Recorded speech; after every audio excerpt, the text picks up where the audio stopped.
Okay sir, start. सर्वांना नमस्कार. मी अमोल डिगोळे, जिल्हा महिला बालविकास अधिकारी बुलढाणा.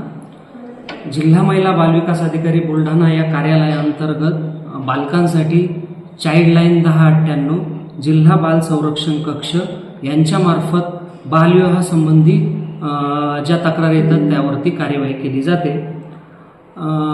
बुलढाणा जिल्ह्यामध्ये साधारणतः 2023-24 या वर्षामध्ये 54 बालविवाहाच्या केसेसमध्ये त्याची दखल घेऊन कार्यवाही करण्यात आली. तसेच 2024-25 या आर्थिक वर्षाअंतर्गत साधारणतः 59 केसेस आपल्याकडे दाखल झाल्यात आणि त्याच्यावरती आपल्या विभागाकडून कार्यवाही करण्यात आली.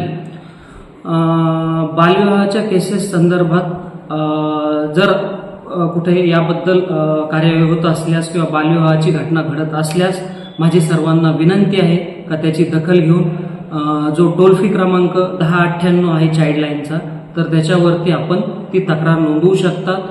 तक्रारदाराचं नाव गोपनीय ठेवलं जाईल याची हमी आमच्या मार्फत देण्यात येते.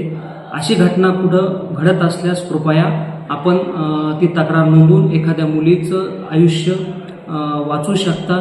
तिचं शिक्षणाचं जे ध्येय आहे तर ते पूर्ण करायला तुम्ही एक सामाजिक जबाबदारी म्हणून मदत करू शकता. सर, या बालविवाहामध्ये सहभागी असणाऱ्या कोणाकोणावर कारवाई होऊ शकते?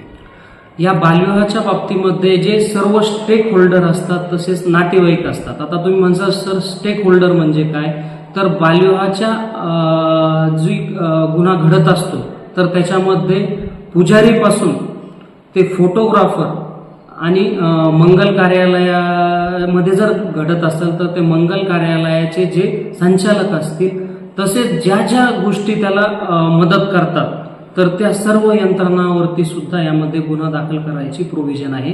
बालविवाहाचा गुन्हा दाखल करायसाठी ग्रामसेवक, संबंधित ग्रामपंचायतचे ग्रामसेवक हे बालविवाह प्रतिबंधक अधिकारी म्हणून भूमिका बजावतात. तसेच शहरी भागासाठी बालविकास प्रकल्प अधिकारी नागरी हे बालविवाह प्रतिबंधक अधिकारी असतात. तर यांच्या मार्फत गुन्हा दाखल करण्याबाबतची कार्यवाही होते.